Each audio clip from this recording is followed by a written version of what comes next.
Bueno, estamos muy contentos hoy de participar en la mostra de Saguntum ad Mare Nostrum y primero le voy a dar la palabra a Ana María para que nos comente. Gracias, Teresa. No, encantada soy yo personalmente y también como ayuntamiento de que colaboréis desde el primer año con estas actividades que venimos realizando con la mostra. Acordaos, cuando la primera era solo una semana y empezábamos con vosotros además. Y el año pasado creo que también inaugurábamos con vosotros y Llorenç Alapont. Así que nada, yo encantada de que Nautilus queráis seguir estando ahí y nada, pues a disfrutar esta tarde de doña Carmen Aranegui. Bueno, y ahora os presento a Carmen Aranegui, catedrática de la Universidad de Valencia, catedrática emérita. Es una figura en arqueología e historia antigua de nuestro país y es nacida en Valencia, pero ligada buena parte de su vida a estudiar y dar a conocer el territorio de Sagunto, que fue clave en el mundo ibérico y romano. Durante décadas, su trabajo al frente de las excavaciones del Museo Arqueológico de Sagunto y del Grau Vell nos han permitido recuperar piezas esenciales para comprender nuestro pasado y situar a Sagunto en el mapa científico. Gracias a su investigación, hoy entendemos mejor la relevancia de esta ciudad como lugar de encuentro entre culturas. Autora de numerosas publicaciones y reconocida por su rigor y pasión, Carmen ha sabido conectar la investigación con la sociedad, acercándonos al patrimonio de Sagunto y donde sigue impartiendo clases en el programa La Nau Gran de Sagunt de la Universidad de Valencia. Carmen Aranegui.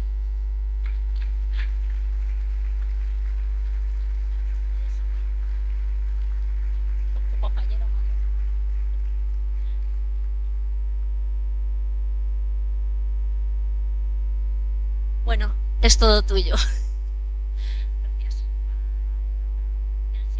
Ya puedes. Lo has visto ya tú.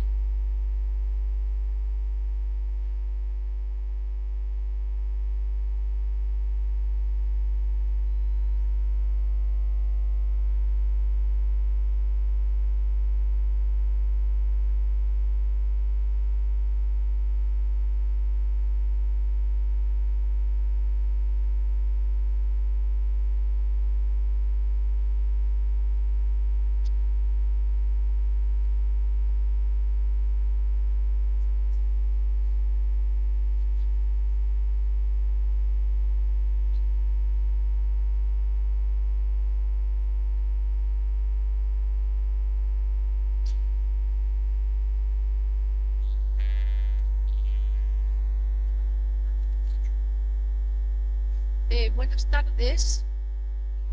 Agradezco la presencia de todos los que estáis aquí y bueno, y espero añadir algo más a lo que en algunas clases a lo largo de mucho tiempo, en algunas conferencias he insistido. Pero en estas jornadas, bueno, que son una convocatoria del Ayuntamiento de Sagunto, pero en este caso también de la Asociación Cultural Nautilus, pues he puesto este título, El tráfico mercante en época ibero-romana.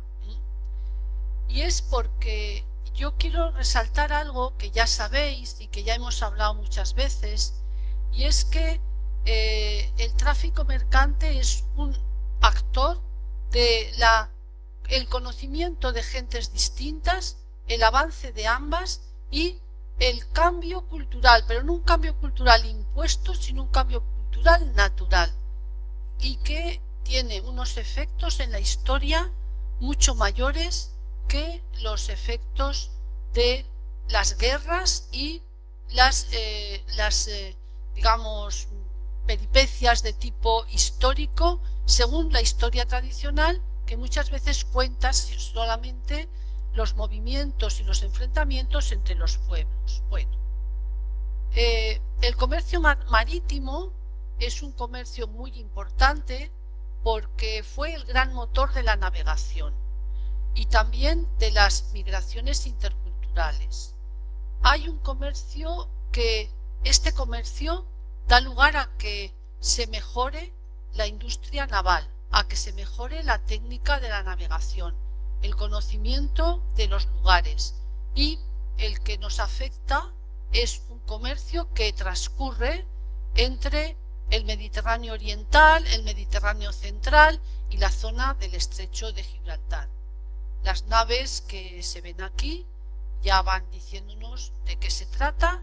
Hay naves propulsadas solo a vela y naves propulsadas a remo y a vela, pero los cargueros van propulsados a vela, porque toda la parte de la bodega y sentina del barco debe ser ocupada por la mercancía que llevan, como se ve en esta foto de un barco hundido, ¿no?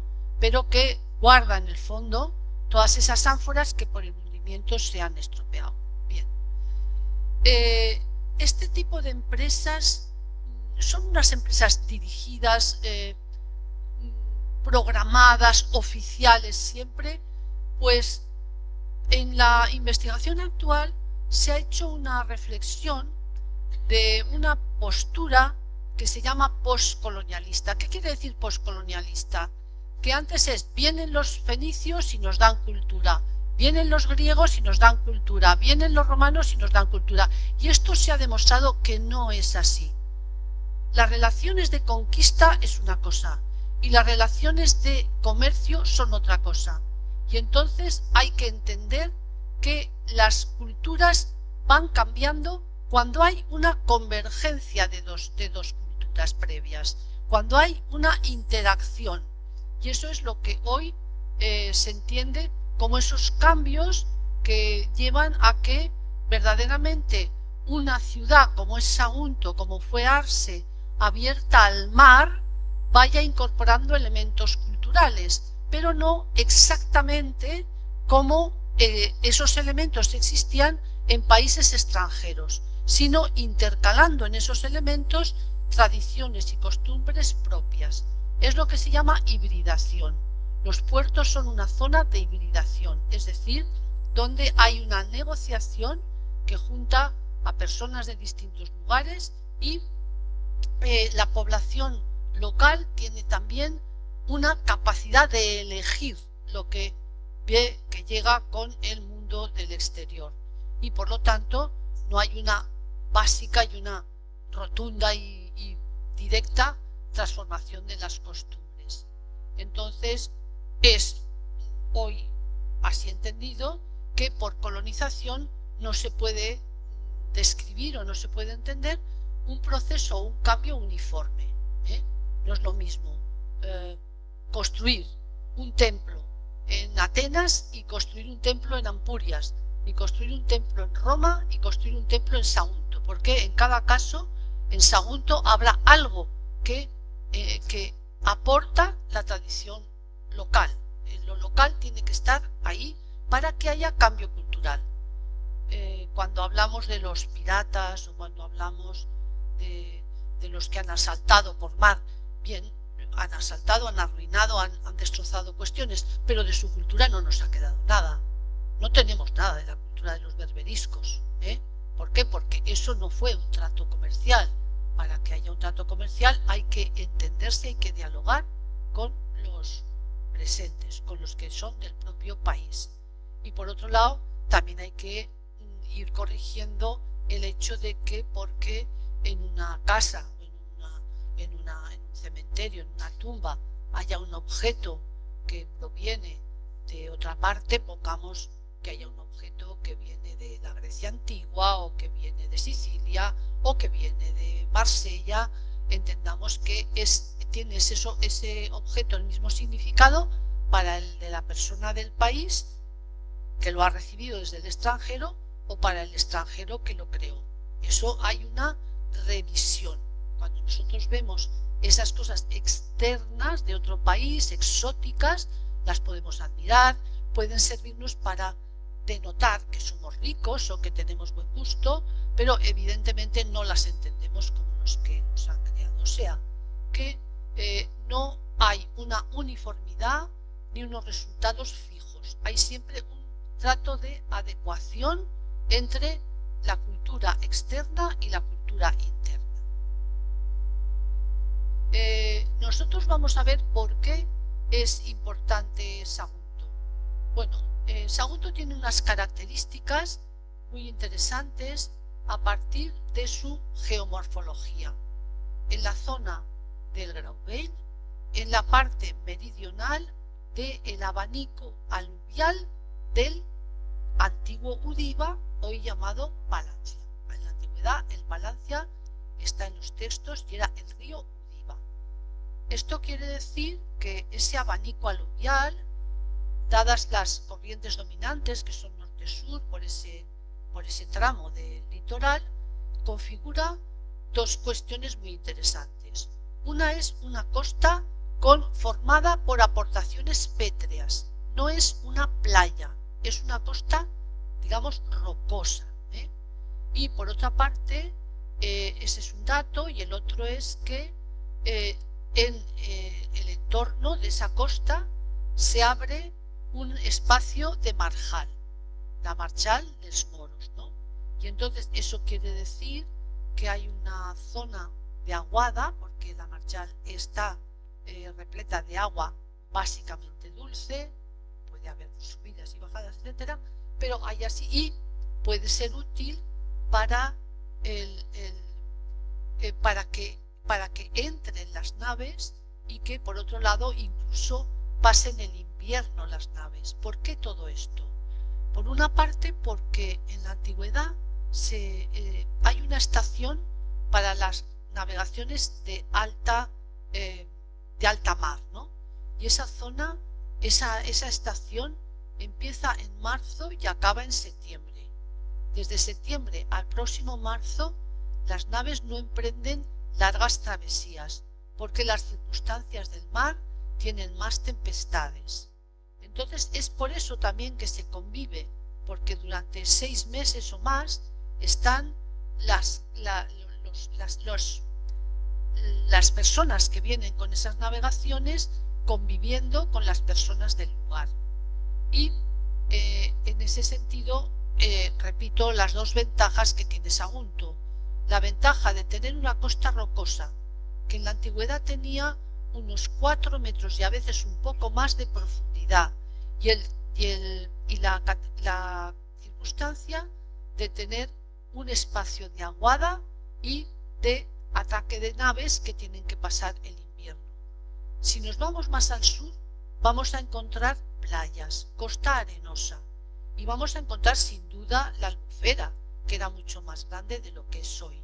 Pero la Albufera es un fondo arenoso que forma una especie de bancada que, por otro lado, da lugar a que para llegar al litoral en donde está la Albufera, la profundidad sea mínima, va decreciendo, como lo vemos en todas las playas que forman el litoral de la Albufera.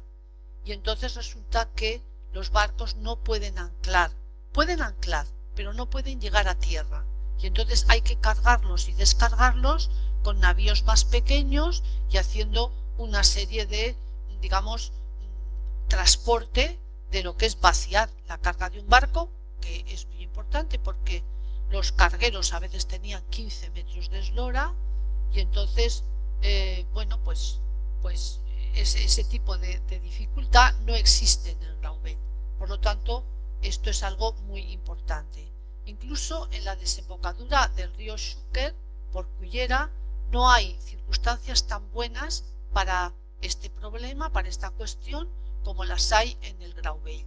Y si vamos ya más al sur, en la zona, digamos, del Cabo de la Nao, el problema sería otro, pero tampoco hay más que calas que tienen otras características. El Graubell no es una cala, el Graubell es una costa que es una costa firme, no es una costa arenosa, y entonces tiene unas buenas circunstancias.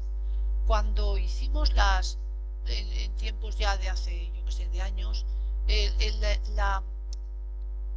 la inspección subacuática de esta zona que estoy señalando aquí, que hoy ya es una dársena más, porque hoy hay una dársena más hacia el sur de las anteriores, ¿no? Entonces hubo muchos hallazgos subacuáticos de todas las épocas. Aquí había un barco del siglo XIX pequeño. Esto es el Trencatimons, que es este espacio. El Trencatimons es esta especie de muelle que se alarga y que acaba en una superficie redondeada que está destruido, está hoy por debajo del mar, pero su nombre indica su existencia, ¿no?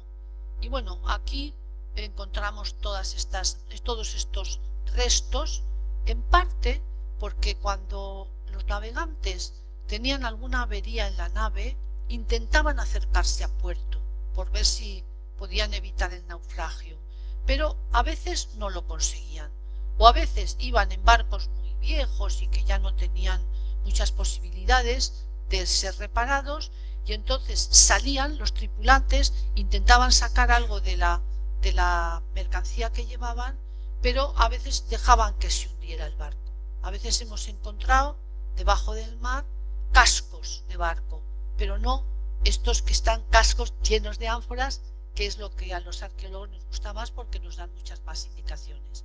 Bien, se podía haber excavado más debajo del litoral del yacimiento del Graubeñ, pero hoy ya la cosa está bastante difícil. Aquí está la distancia entre lo que es el Castell, este círculo está un poco corrido, y entre lo que es aquí el Graubeñ, todo el abanico aluvial que va conformando ese litoral rocoso, y luego también toda la evolución de lo que es la Marchal dels Moros, que entonces era más grande y más profunda de lo que es hoy, ¿no? Bueno, entonces son esas las características que se nos plantean. Una pregunta es, entonces, una vez que han llegado las mercancías al Graubeñ, unas veces que han llegado por aquí, por la Gola de Colomer, la Gola de Colomer era la entrada a la Marchal dels Moros. Bueno, no es antigua, pero denota ese tránsito entre la zona de Marjal y el mar. Bueno, entonces nos han preguntado a veces, y entonces por el Palancia se navegaba. Entonces la posibilidad es que puede que se navegara, es fácil que se navegara, pero no desde el mar, por una razón, que es que este abanico aluvial conforma un bajo aquí, que da lugar a que la profundidad en el mar del extremo de este abanico aluvial quita fondo, y entonces el barco directamente no puede pasar hacia Sagunto. Por otro lado, la navegación fluvial es completamente distinta. La navegación fluvial se hace con gabarras o con barcos pequeños, que a veces cuando no hay suficiente profundidad son tirados por personas, como denota este relieve, ¿veis? Bueno, entonces el Palancia fue navegable en su curso bajo y en su desembocadura no, porque no podían acceder desde el mar los barcos, porque todo lo que iba trayendo hacia el mar el Udiva Palancia, que es lo mismo, formaba una barrera, ¿comprendéis?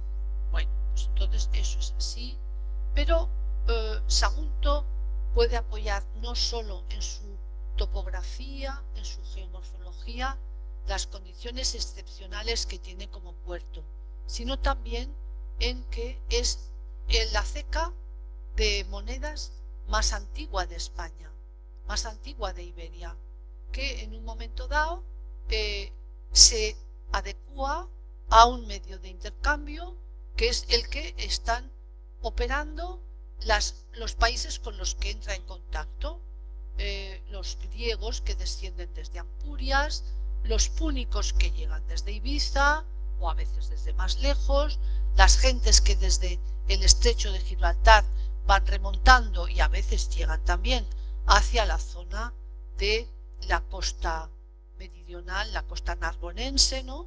Y todo ese tipo de personas. Pero sobre todo es muy interesante que en unas de las monedas que queda muy claro esa vocación comercial de Arse Saguntum, vemos que en el anverso esta moneda, que es una moneda de bronce, las hay más antiguas de plata, pero es que esta es muy clara para ver lo que quiero decir.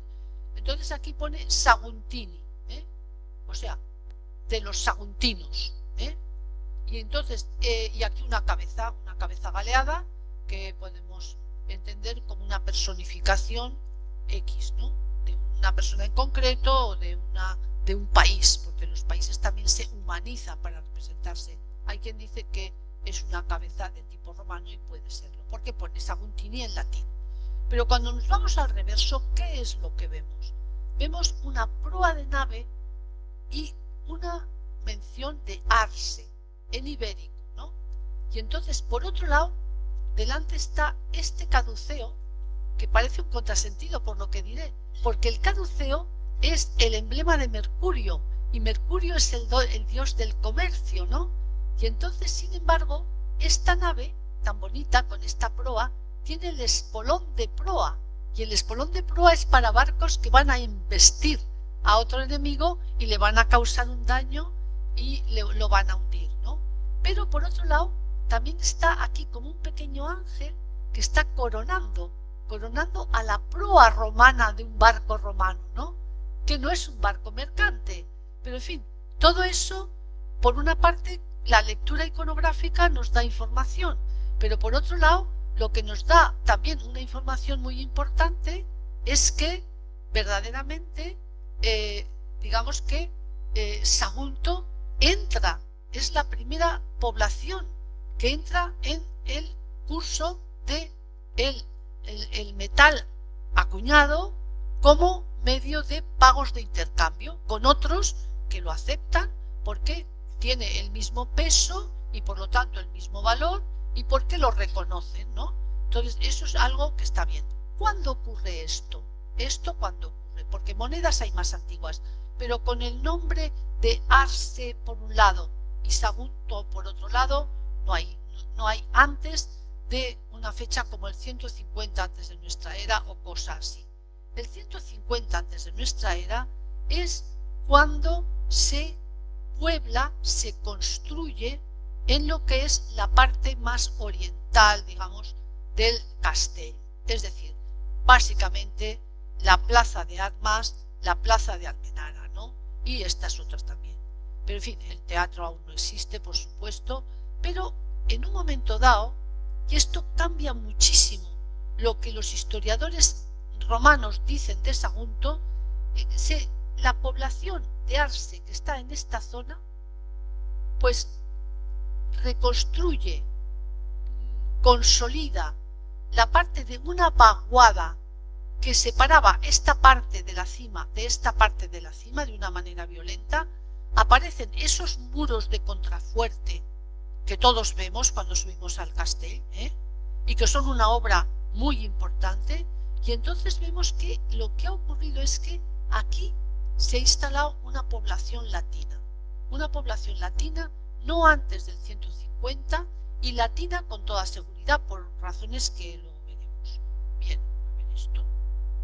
Vale. Entonces, otra cosa que hay que tener en cuenta, hemos dicho, sin convivencia no hay comercio. Si yo vengo a, digamos, esquilmar, robar, saquear una costa, no vengo a lo mismo y me voy enseguida y, en fin, o destrozo ese tipo de litoral o a sus habitantes. Pero para que haya una producción con la cual generar un bien que transportado a otro lugar lejano produce beneficios a los mercaderes, entonces para eso hay que convivir. Y de esa convivencia es donde sale ese sincretismo cultural. Pero bueno, un puerto puede ser un puerto de larga distancia, para tráfico de larga distancia, para tráfico regional o simplemente para tráfico local. La comunicación por mar de Sagunto hacia Valencia hacia la Valencia romana está confirmada, ¿no?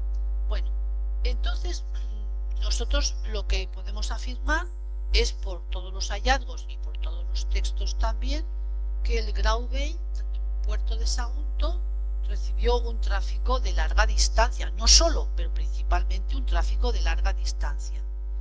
Luego, en cuanto a esa zona que entra en ese tipo de mercado, en esas relaciones de mercado, qué efectos produce sobre su territorio, entonces, bueno, pues puede ser que aumente el tráfico, pero que esa zona no aumente con claridad su producción. Puede ser que aumente un poco su producción, pero el caso de Sagunto es el que aumenta la producción propia en función de la participación de la red. ¿Cómo lo sabemos? ¿Por qué lo digo? Pues lo sabemos porque en Sagunto hay una plantación de viñas muy importante y se plantan según, digamos, la técnica agrícola que antes del Imperio Romano, hacia el 150, 160 antes de nuestra era, es la más eficaz. Entonces se hacen como una especie de zanjas en el suelo, se llaman suelos cortados. Entonces en el interior de esas zanjas se colocan las cepas y esas cepas pues van creciendo porque ese tipo de preparación del suelo hace que la humedad se concentre allí donde se ha hecho la plantación. O sea que primero tendríamos este espacio no es de aquí, pero es de una zona muy bien estudiada en Ibiza, que Ibiza pues también produjo vino porque había una enorme demanda de vino. Entonces esto es aquí, hace todas estas zanjas más o menos paralelas, luego plantan este tipo de cepas y luego introducen este tipo de instrumento, que es un instrumento que ha tenido larguísima duración y que es adecuado para cortar las uvas de las cepas sin dañar a la planta, ¿no? Entonces esto es el hecho de una de las producciones en Sagunto, de la producción más importante para el comercio marítimo, pero también hay que entender un poco por qué. Vamos a ver. ¿Por qué decimos esto? ¿Por qué estamos seguros? No hemos encontrado lo que he enseñado antes. Esto aquí no lo hemos encontrado. Esto sí, que además tiene un nombre latino, una falx, y entonces, bueno, pero cuando vamos a ver por qué, entonces, estas ánforas tienen una producción saguntina. Se han encontrado en nuestras excavaciones en Sagunto. Y es muy curioso porque esta forma, que no tiene cuello, veis que no tiene cuello, ¿no? Pues normalmente acaba con un fondo redondeado. Y entonces requiere una estiba, una colocación en las naves que no es la misma que las ánforas de tipo grecorromano, que acaban en punta más o menos larga, pero de este tipo. Esto se ha encontrado aquí, lo estudió Albert Rivera muy bien. Y entonces resulta que hay un excedente de producción de vinos porque se producen ánforas para envasarlos y para transportarlos por nave, o sea, por barco, por un carguero, o sea que la producción es una cosa importante, ¿no? Y por otra parte, con el tiempo, primero es este tipo, que es un derivado de las ánforas púnicas, pero que en el alfar de Sagunto, que mejor se estudió, había este tipo de final. Y eso quiere decir que este ánfora se va acercando a esta, o luego la estiva más antigua no tendría recipientes acabados en punta. Los más de época ya romana, republicana y imperial acaban en punta. Y entonces eso quiere decir que en la sentina del barco se van componiendo filas, o sea, alineaciones de ánforas, y la franja superior sobre la que está en la base ocupa el espacio entre dos ánforas, entre el cuello de las dos ánforas, y está fijo. Eso hay que saber hacerlo.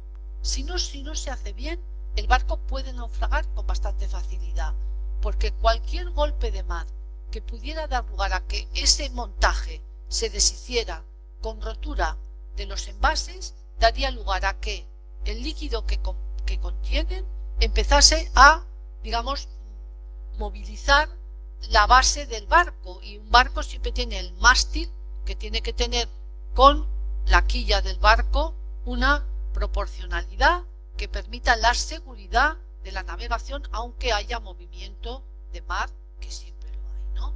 Pero entonces eso es importante porque todo esto es de alfares saguntinos. primero serían estas formas, luego son estas formas, pero saben hacerlo. Y al mismo tiempo tenemos que con producciones locales aparecen tipos de copas, que son todo esto, que copian un tipo de copas para beber que vienen del mundo griego. Y aquí hay una producción local que fue estudiada y que lo denota. Y luego, por otro lado, hay también un momento más avanzado en el cual aparecen este tipo de copas pequeñitas, se llaman vasos de paredes finas. Y esto copia formas del mundo de la cerámica ática, ¿vale? Luego tenemos que, como esto no se encuentra en los barcos, también se encuentra, pero quiero decir, se encuentra también en tierra firme, en las excavaciones, entonces aquí están cambiando las costumbres. Esta gente ha aprendido a beber y ha aprendido a beber vino, ¿no? ¿Cómo? Pues cuando se trata de estas copas en la época del siglo IV, III, antes de la era, pues entonces estas copas, estos dibujitos de aquí, pues tienen una capacidad casi como de un tercio. Tienen una cierta cantidad, porque en unos ciertos usos el vino se toma con algo mezclado, ¿eh? Hay veces que lo mezclan con garum, que es una salsa de pescado, hay veces que lo mezclan con hidromiel. La cuestión está en que la cantidad de una copa es bastante grande, porque aquí tenemos copas bastante grandes.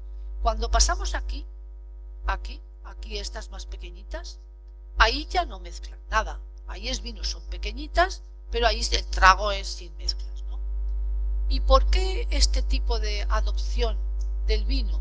Pues hay que entender lo que es el vino y lo que es el agua en la antigüedad, pero a lo largo de toda la antigüedad. Hoy decimos que el agua o es potable o no es potable, ¿no? En general. Pero en la antigüedad no hay modos de potabilizar el agua. Entonces resulta que, por ejemplo, hay tal demanda de vino porque el vino, a veces avinagrado, se considera que es desinfectante y que por lo menos no infecta, es una redundancia, pero que por lo menos no infecta, que por lo menos es una bebida que evita determinadas, digamos, dolencias o enfermedades. Entonces, cuando, por ejemplo, Roma proyecta a sus legiones por todo el mundo, digamos, hacia el Rin, pero también por las Galias, por Hispania, entonces es muy importante que esas legiones no sufran enfermedades, porque si sufren enfermedades no actúan como deben.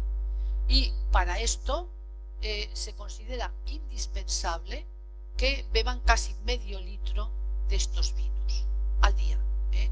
Entonces, si una legión está compuesta por un número comprendido entre 5.000 y 6.000 hombres, más lo que llevan detrás, que llevan como un campamento complementario para otras cuestiones, entonces si a esas personas hay que tratarlas de modo que no enfermen y se considera que si beben vino avinagrado o si beben vino tienen menos posibilidades de infectarse que si beben las aguas que puedan encontrar, pero incluso las aguas de Roma o las aguas de cualquier ciudad, porque no hay aguas potables.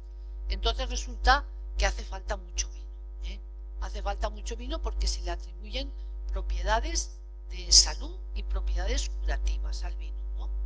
Y entonces eso es algo que puede explicarlo de alguna manera, pero de todas maneras hay otras cuestiones que se han tratado también, y es que se combina esta aceptación del vino por amplísimos territorios, o de las bebidas alcohólicas por amplísimos territorios, con algo que ya desde una aproximación más psicológica se ha dicho, y es que los seres humanos han necesitado, y animales también, ¿no? Pero en fin, hoy estoy hablando de seres humanos, por supuesto, pero que han necesitado alterar un poco su estado de ánimo, y que eso pues es normal, porque ocurre desde primero con plantas, después con determinados productos, y finalmente lo más expandido es por un lado la cerveza y y por otro lado el vino. El hidromiel también, pero cerveza y vino.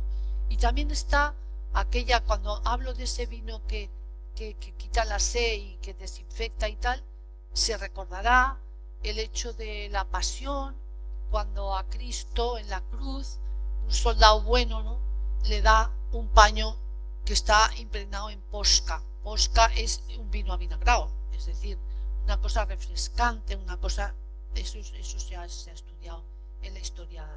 Pero en fin, el vino no solo es dinero, no solo es comercio, es costumbres y por otro lado también es cambios en la manera de la alimentación de las personas.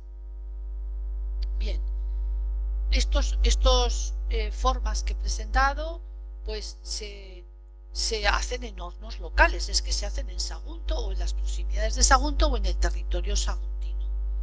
Y entonces uno de los hornos mejor conocidos fue el horno de Pla de Piquet en Alfara de Algimia. Y allí, ¿por qué se van fuera para hacer esas cocciones? Pues porque para cargar un barco hay barcos que tienen hasta 9.000 ánforas, esos son enormes, pero por supuesto llegar a las 1.000 ánforas o a las 500 por menos no hacen la travesía del Mediterráneo, ¿no?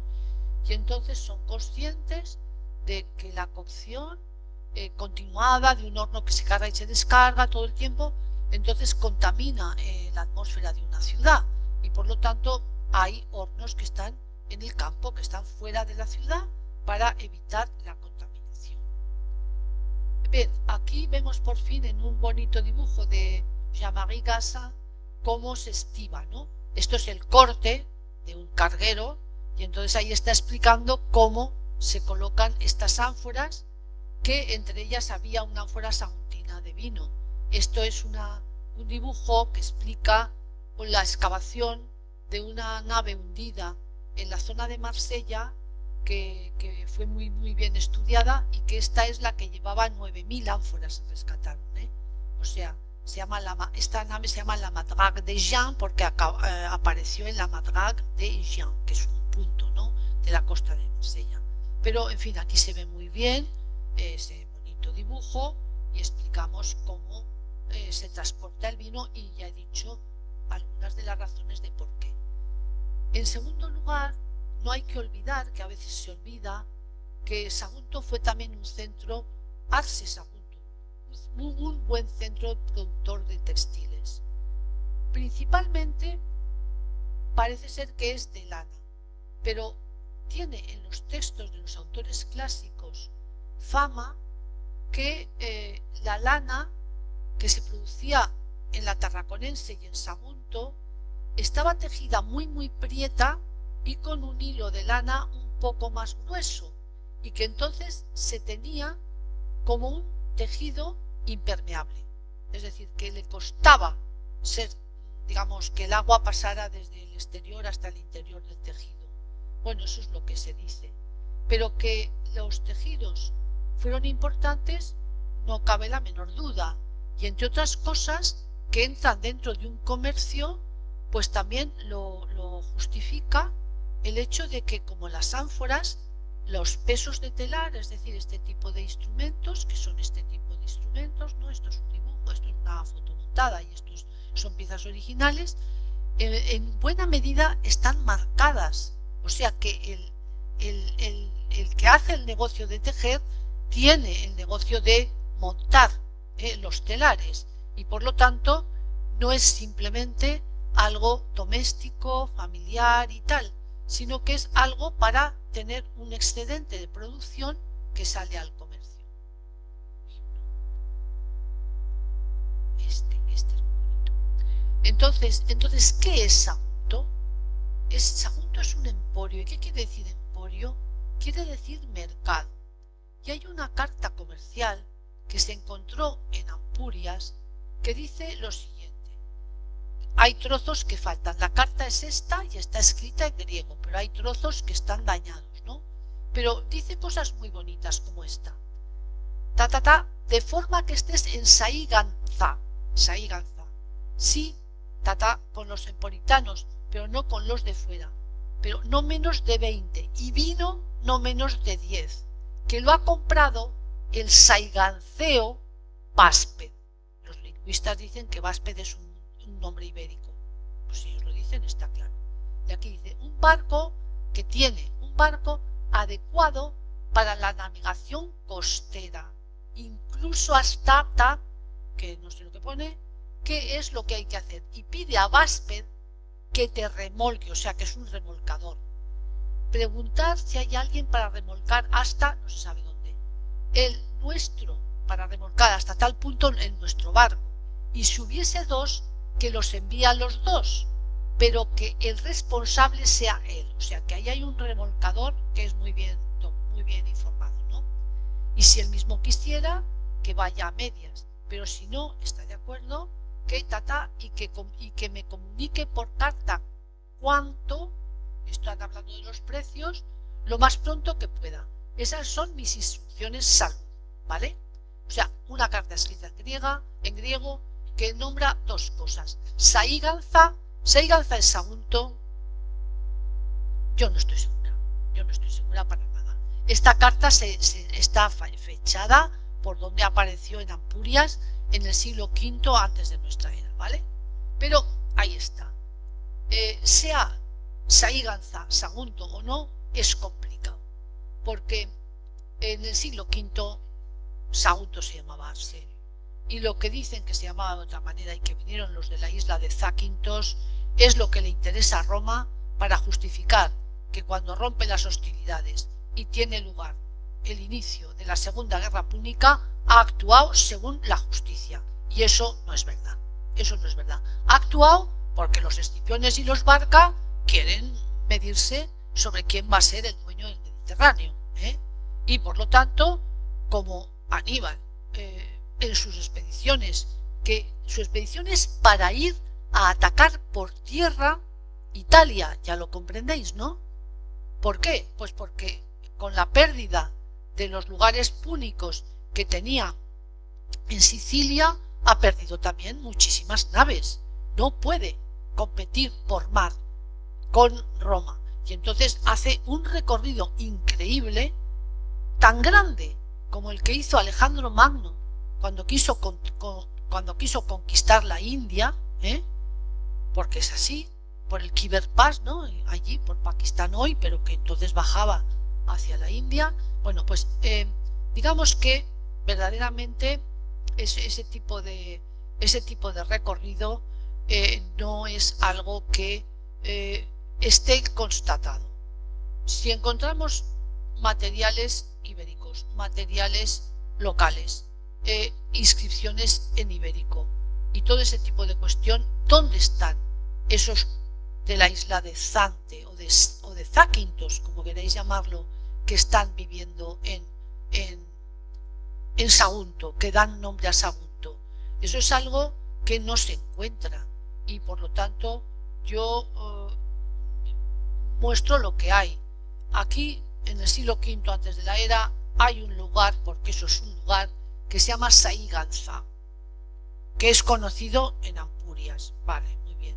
Hay un saiganceo que es ibero, que se llama Vásped, pero toda la zona de, digamos, el sur, en el Golfo de Lión, ¿no? La zona narbonense, hasta la zona de la Provenza, es una zona que tiene hablantes en ibérico, y por lo tanto ese Vásped no es preciso que estuviera ubicado aquí. Es pronto, y luego tampoco veo con claridad, en los textos antiguos nunca aparece el primer nombre de Sagunto como Zakynthos, más que en la época ya próxima a la Segunda Guerra Púnica y posterior, en la época imperial, que es cuando quieren demostrar que su superioridad en el Mediterráneo ha sido destruir Cartago, ¿no? La destrucción de Cartago es el gran mérito que aún sale Escipión en el himno nacional de Italia, ¿no?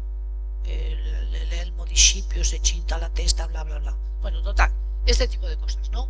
Pero bueno, esto está aquí, y hay quien piensa de otra manera que no es la que yo estoy diciendo. Es decir, esto sería para algunos Sagunto, Páspez sería un saguntino de pura cepa y, claro, vende vino, pero ¿quién no vende vino en la Tarraconense? Si es que el vino se compra y se compra el de todas las calidades que se quiera, porque hay una necesidad de consumir diariamente vino, no solo las legiones, las gentes, hasta los niños se les da cuando se ponen enfermos, ¿no?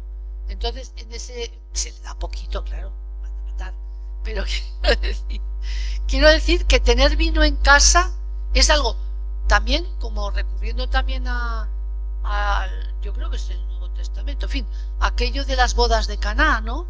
Que la Virgen le dice a Jesús, no tienen vino, y convierte el agua en vino. Es un milagro, pero es un milagro necesario y que todos se alegran mucho de que siga habiendo vino, ¿no? ¿Por qué? Porque el vino está en la cultura, el vino está justificado por la cultura, por la salud, por la convivencia, por la comunicación, etcétera, etcétera. Y no quiero, digamos, que nadie se ponga a beber al salir de aquí, no sea que pase algo. Vale. Bueno, ahora nos vamos a nuestro querido Graubein. Y en nuestro querido Graubein tuvimos la suerte de encontrar esta carta comercial sobre plomo. La otra que estaba en dibujo también es sobre plomo, porque el plomo las láminas de plomo es un soporte de la escritura para los griegos, para los foceos, que es más, perdura más que si escribieran sobre papiro o escribieran sobre otro tipo de material. Y entonces esto lo suelen enrollar y lo que encontramos generalmente son textos de tipo comercial. Como este está en ibero y el ibero no se traduce, pues no sabemos lo que pone, pero aparece en el Graubein, que es una zona de intercambios, y por otra parte en final de línea, aquí, aquí y aquí. Es que es muy difícil hacer una foto mejor. Bueno, total, que hay signos que los epigrafistas que saben de estas cosas dicen que son numerales, o sea que puede poner 5, 7 y tal. Pues puede ser un albarán de algo, puede serlo, ¿por qué no? ¿No? Se ha tenido clasificada como una carta de tipo comercial. Está en un contexto estratigráfico del siglo IV antes de nuestra era, y entonces las palabras pues son incomprensibles. Solo se sabe que a final de línea hay lo que se considera que por repetirse puede ser numerales, pero el hecho de que el soporte sea el soporte usual en el mundo griego es algo que sí que tiene importancia. No escribes sobre un trozo de cerámica, no pintas sobre una piedra, no sobre otro soporte, sino que hay esa cultura que ha entrado de la conveniencia, digamos facilidad, durabilidad de ese mensaje, si se escriben sobre láminas muy finitas de plomo, ¿no? Y eso sale en el Graubein. Y hay más, en el Castell también hay inscripciones sobre plomo que son ibéricas. Bien, esas importaciones que nos hablan de las relaciones externas, también hay que tener en cuenta que tienen que ver con la situación del Mediterráneo. Y este mapa yo creo que es muy claro. Aquí, Arce, entre el siglo IV y el siglo III antes de nuestra era, recibe productos de toda esta zona. De aquí muchos, de aquí también, pero también de la Grecia del Este, también de Cartago, también de Ibiza muchos, también muchos del estrecho, ¿no? Pero cuando ya hemos entrado en la citerior, porque antes de la Tarraconense las provincias de España son la ulterior, que es la que da al Atlántico, y la citerior, y hay mucha zona por conquistar, aquí ya ha cambiado. En la era común, en el siglo II, resulta que todo lo que está llegando es de el Lacio y de la Campania, una pizca desde Cartago. Lo de Ibiza continúa, pero ha disminuido de volumen, y lo del estrecho ha disminuido de volumen. O sea que la conquista de España, que aún no es de toda la península, pero hace que el mercado de aquí no aparece ya. En el siglo II no lo encontramos, Entonces estamos en la época campaniense, en la época latina, hay algo del mundo etrusco y por lo que está marcado en este mapa, ¿no? Pero en realidad el Grauwald sigue recibiendo intercambios de producciones y por lo tanto el Grauwald, que tiene 1000 años de historia, pues va ampliando sus construcciones. Aquí tendríamos una base. Claro, cuando hicimos la excavación no decidimos quitar esto, se empieza a excavar desde arriba, no. Quitar lo más superficial es lo más moderno, pero esto es como un libro. Si le quitas esa página, lo que pasa es que ya no la puedes volver a poner, ¿eh?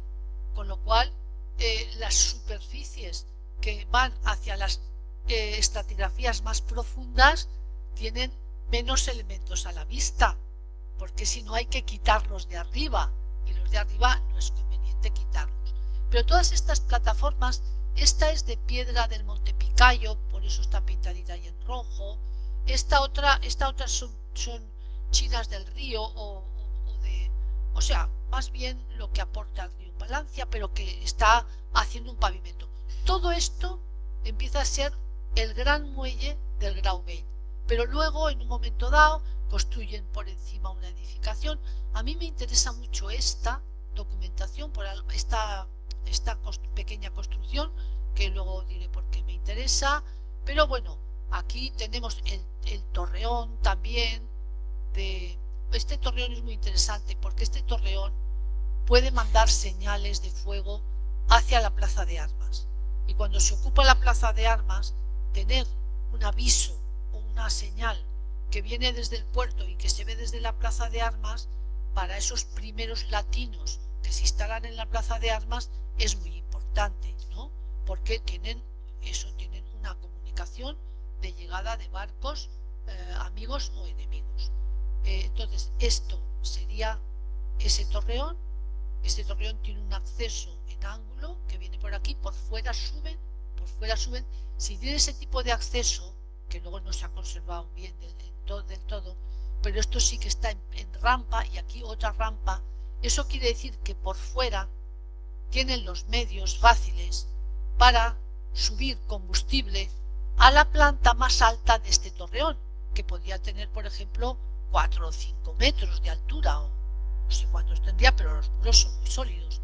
Entonces eso facilita el que estemos diciendo lo que yo estoy diciendo, que es una torre de mandar señales, pero no de mandar señales al mar, que está por aquí, que estaría ya ese muelle que hemos visto antes, sino de mandar señales a tierra, de mandar señales al Grauwald, ¿vale? Entonces, bueno, aquí hay unas habitaciones estrechas y largas que tenían unas columnas, luego tienen un soporte intermedio, porque cubrir esta parte es más complicado por la anchura que tiene, sin tener algún soporte intermedio. Esto, si vamos a ver la tipología de habitaciones estrechas y largas, a veces en el mundo clásico se llaman navalia, y navalia quiere decir que, claro, toda la época que no navegan porque está mal el mar, porque no es aconsejable hacer navegación, por lo menos de altura, entonces es una época en la que se pueden sacar, y se suelen sacar, las embarcaciones a tierra, y se las repara, se las calafatea o se les dan los aceites que les ponían entonces, y entonces esto estrecho y largo es muy apropiado para eso. Pero nosotros no hemos encontrado allí ninguna nave, simplemente no tiene la planta de una casa, tiene la planta de algo que podría ser pues una pequeña tarazana, o quizá una navalia, es decir, en invierno se repara el casco de la nave en estos edificios de aquí, ¿no? Pero en fin, eso es lo que nosotros podemos decir. Podemos decir también otra cosa, y es que el Grauwald es un centro redistribuidor de mucha importancia. Aquí tenemos que esta columna es la del Grauwald, aquí lo pone, y esta es la del Castell, que prácticamente es la plaza de armas y poco más lo que se excavó. Bien, entonces, aquí tenemos en negro, estos son ánforas importadas. En este gris son importaciones, Grauwald. En esto azul, ánforas ibéricas. Hay quien dice, es que las ánforas ibéricas no solo llevaban vino, es verdad. Ha habido analíticas de lo que queda en la parte interior de las ánforas. Para eso no hay que lavarlas lo primero, sino primero sacar ese tipo de resto que hay en la parte interior de una cerámica, y entonces ha dado que verdaderamente había también cerveza, ¿eh? Bueno, bien, ánforas ibéricas, sean para vino o sean para cerveza o para las dos cosas. Y entonces ya aquí vemos materiales indígenas, materiales del país. Sin embargo, en la zona del Castell llega lo que necesita. Esto es para redistribuir, o sea que esto es clásico de un centro redistribuidor, porque el Graubünden, aunque sea más grande de lo que creemos, no puede consumir estas cantidades, está recibiéndolas y las va a repartir, las va a redistribuir. Hay comerciales en Sagunto, los hay, ¿eh? Pero si vamos a la zona del Castell, lo que nos encontramos es material como este, pero que esto es material indígena, material local. Estos son las ánforas ibéricas, estos son importaciones, vasijas, platos, vajilla u otros objetos, y esto de aquí son las ánforas importadas. También es cierta una cosa, en el Castell viven más gente, y entonces evidentemente hay una serie de desechos que se los quitan de encima, ¿no? De vez en cuando eso se vierte a un basurero, se tira, y por lo tanto hay aquí esto. Entonces solo tenían estas ánforas ibéricas y solo tenían estas ánforas importadas, no, pero el modo de vida de la plaza de armas y la plaza de Almenara del Castell no es el modo de vida del Graubünden. En el Graubünden hay almacenamiento, hay áreas de almacenamiento, porque allí van a redistribuir y van a mandar con embarcaciones menores o por otros medios, por carro o por como sea, lo que tienen allí a quienes se lo van a encargar, construir, consumir y pagar, ¿vale? Pero esa imagen sí que nos permite decir que el Graubünden es un centro redistribuidor. Bueno, ¿y a dónde redistribuye? ¿Con qué otros países se han encontrado esos materiales? Bueno, aquí tendríamos Sagunto, Ibiza, esto sería Ibiza, ¿no? Ibiza. Pero bueno, luego hay una línea que por el estrecho de Bonifacio lleva materiales a Roma. Roma necesita todo lo que se pueda producir en las provincias que tienen buenas tierras y buenos agricultores, porque tiene que mantener a todos los ejércitos que tiene destacados desde toda, aquí no está Grecia, pero estaría por aquí, a toda la zona alemana siguiendo el curso del Rin, incluso hacia la costa atlántica. La costa atlántica, por una parte.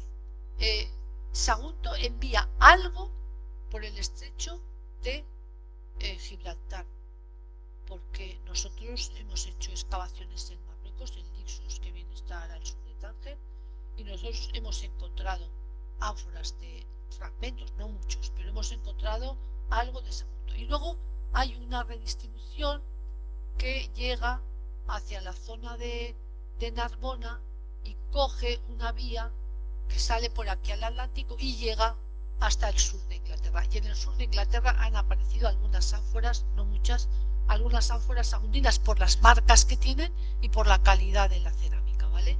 O sea, que esa redistribución, al margen de poder ser una redistribución por el área territorial próxima a Sagunto, pero también tiene una vía muy importante a Roma y una vía también complementaria hacia el estrecho de Gibraltar y hacia, digamos, Narbona, hacia el puerto de Narbona. Y llega el material hasta el sur de Gran Bretaña y luego también hacia el Magreb, algo de material. Bueno, eso quiere decir que en la riqueza de comunicaciones, en los contactos que tiene Sagunto, hay relaciones con otros puertos, porque las tripulaciones son mixtas. Muchas veces las tripulaciones que no son de gran alcance, de gran alta mar, entonces hay en los barcos que todavía no hay cartas de navegar y por lo tanto tienen que saber un poco de oídas cómo está tal travesía, tal punto, qué peligros hay en tal zona, ¿no? Entonces muchas veces con la tripulación entran gentes de un país que ya han ido y que pueden asesorar para seguir una ruta que sea la más apropiada y la más segura. Que eso, ya digo, es cosa de el conocimiento de los que su patria es la mar y que no son piratas necesariamente, claro que no. Pero quiero decir que entonces verdaderamente es necesario que haya una relación con otros. Y eso quiere decir que en los puertos tiene que haber una población estable, lo cual no quiere decir que sea uniforme. Precisamente por ser puerto a lo mejor es plural, pero estable. Una población donde se permanece. Luego, por otra parte, hay que tener un retropaís productivo, porque si no se produce, pues no se exporta. Y si no se exporta, pues es otro tipo, no es un centro de distribuidor, ¿no? Y entonces hay que tener en cuenta siempre el abastecimiento de los ejércitos de los grandes países, y luego hay que tener en cuenta las relaciones con otras ciudades que sean semejantes. O sea, pero tener un puerto es tener unas grandes ventanas abiertas al mundo, porque estamos hablando de una época en que el mundo es el Mediterráneo en nuestro sector, ¿no? Pero quiero decir que en ese sentido hay esa relación, que es una relación rica y importante. Bueno, aquí he puesto que esas naves van, pero que a veces se hunden. Esto es el dibujo de lo que apareció en un naufragio que se excavó, ¿eh? Y veis aquí todas las ánforas, estas son todas de vino, todas estas del cuello y esas largas y tal, todas estas, y tienen una cronología de antes de la era, porque en parte son ánforas griegas estas, ¿no? Las 3 el 1, en fin. Esto, pero bueno, es bonito ver que cuando se estudia, aquí está el final, la base de la sentina del barco, la arena que ha caído por encima y cómo ha quedado toda la carga reconocible. Una vez quitada la carga, se estudian también la manera en que está hecha la carpintería de ribera, es decir, la tablazón de un barco, porque eso puede decir de qué origen es, porque hay costumbres que son más bien propias de una zona, más bien propias del Mediterráneo oriental, otras de la zona cartaginesa. Los cartagineses eran muy excelentes navegantes, y luego otras zonas pues más romanas o más griegas, etcétera. Pero todo esto se estudia, como estamos viendo que se está haciendo en esta foto, ¿no? Y bueno, también es interesante el que el estudio de todo esto nos está indicando qué se consume, y entonces hay que hacer, y en el grado B se hizo, estudios de antracología y luego carpología. Carpología es lo que queda de simientes, si hay pepitas de uva, restos de granada, que los hay, si hay también, pues, yo qué sé, cualquier tipo de cereal también que se haya podido quedar allí, todo eso se hace. Y antracología es los carbones. En la antracología nos está diciendo una cosa muy importante, porque es el paisaje en parte. Los carbones muchas veces son maderas quemadas o por un incendio o por un uso culinario o necesario de la hoguera, ¿no? Y entonces sabemos o podemos inferir el tipo de, cómo se averigua qué tipo de árbol ha proporcionado esa madera o qué tipo de arbusto ha proporcionado esa madera. Se puede pensar que eran en la proximidad del yacimiento, había ese tipo de paisaje vegetal, ¿no? Bueno, entonces, por otro lado, también hay una documentación muy importante para hacer carpología en lo que son los espacios productivos de las vilas. Las vilas que están en el territorio de Sagunto, muchas de ellas tienen un lagar. Ese lagar a veces es de un tamaño que no aboga que sea para una producción a gran escala. Otras veces sí, pero por otro lado además hay zonas de molienda. Las vilas producen y digamos procesan los productos, hacen del grano harina y hacen de la uva vino, ¿no? Entonces eso también es importante. Y es muy importante el saber que bien estudiado, pero no por unos especialistas que son muy bien reconocidos, el territorio agrícola de cultivos de Sagunto es mucho más grande que el de Valencia. El de Valencia les gusta alargarlo para el sur, pero no. Pero hay una razón. Aquí, en esta zona de Sagunto, la zona de Albufera pues está iniciándose, pero es pequeña, es más bien marjal. Y por lo tanto, toda esta zona se cultiva. Y aquí, desde el Millar, se cultiva a favor de Sagunto. Y Valencia tiene otro, en fin, no vamos a entrar en comparaciones porque tampoco es eso, pero en definitiva el área agrícola está diciendo que la población saguntina es una población que explota el territorio. Y en lo que explota el territorio volvemos a encontrar el mar. El mar porque aquí esta inscripción votiva que procede de Sagunto, entonces nombra a Isis Pelagia, ¿no? Isis de... pero bueno, ya me he equivocado. Bueno, entonces es una inscripción votiva, le agradece a Isis, Lucio Valerio,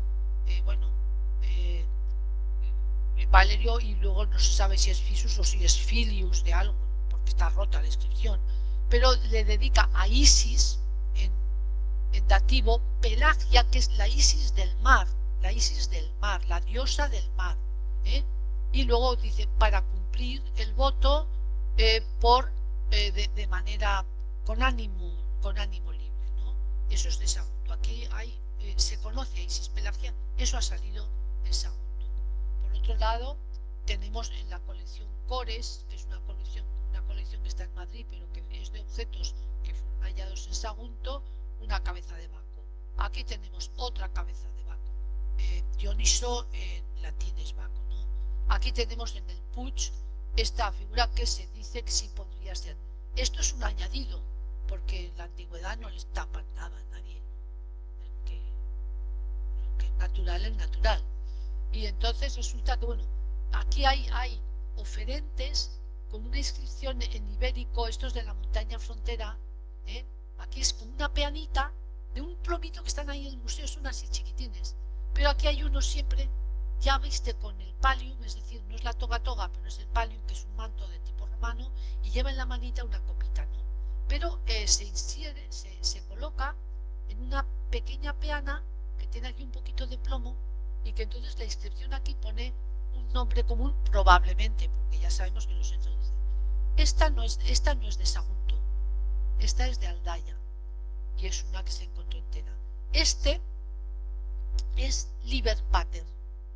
Que entre una escultura de Liber Pater en Sagunto también quiere decir una profunda romanización, porque Liber Pater no solo es el dios de la uva, sino que es el dios de los que cultivan y producen uva, y de la vid, y de los campos, y de todo eso. Es un dios menor, es un dios del ámbito latino, no es universal, y es del campo, de los campesinos. Y esta estatuilla que también es de la montaña frontera, es también, digamos, indicio de la aceptación de una fiesta que es muy típica del mundo latino, que se llaman las Liberalia. Dicen que en las Liberalia beben hasta las mujeres que se van al campo y que se emborrachan. Otros dicen, no, ellas no se emborrachan, ellas con tal de cantar y bailar ya se animan. Eso lo dicen, y también es verdad, ¿por qué no?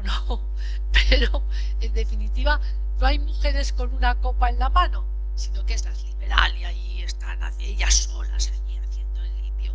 Bueno, entonces, pero sin embargo cuando son varones, ¿no? Pues entonces aquí siempre está con la mano así porque está escanciando, ¿no? Entonces van desnudos, pues es un cortejo báquico, ¿no? Los que acompañan a Baco, y entonces este lleva racimo y copa, o sea que este aún tiene un trabajo por hacer. Pero bueno, son símbolos que están en el área saguntina y que nos aseguran lo que decimos. Cuando se instalan los primeros latinos en la plaza de armas, entonces hacen la base del templo, que luego se ha reconstruido, y entonces tienen aquí un mundus. Es muy bonito porque esto dicen, es una cisterna. No, es un mundus. Un mundus quiere decir hago un templo, hago construir un templo, porque yo me acojo al patronazgo de mis dioses, ¿no? Y por otro lado, delante pongo como un gran hoyo, pero que lo revisto de opus indinum, es decir, de un material que es impermeabilizante, que es el típico del recubrimiento de cisternas y así. Y ahí salieron elementos como molinos de moler grano, copas y tal, que son ofrendas, pero son ofrendas para que esa instalación nueva, ¿no?, que van a poblar, pues entonces les sea propicia, que tenga la bendición de los cielos, ¿no? Y luego ahí afuera, si aquí está el muro de contrafuertes, ¿no?, que ya sabéis a qué me refiero cuando se sube al castillo, ¿no? Entonces, el muro de contrafuertes respeta este edificio, y en este edificio González Simancas encontró unas estatuillas de bronce que son todas importadas. ¿Habéis visto cómo esa del dios del Líber estaba mal hecha? Era así una tontería. Bueno, pues esto es otra cosa, porque este es Hércules, el Hércules de Adúmenos, es decir, el de Adúmenos es una fusión en hueco, porque esta pierna está en hueco. Eso quiere decir un tratamiento bastante más, un proceso de elaboración artística muchísimo más culto, y ya veis que la musculatura está bien y tal, ¿no?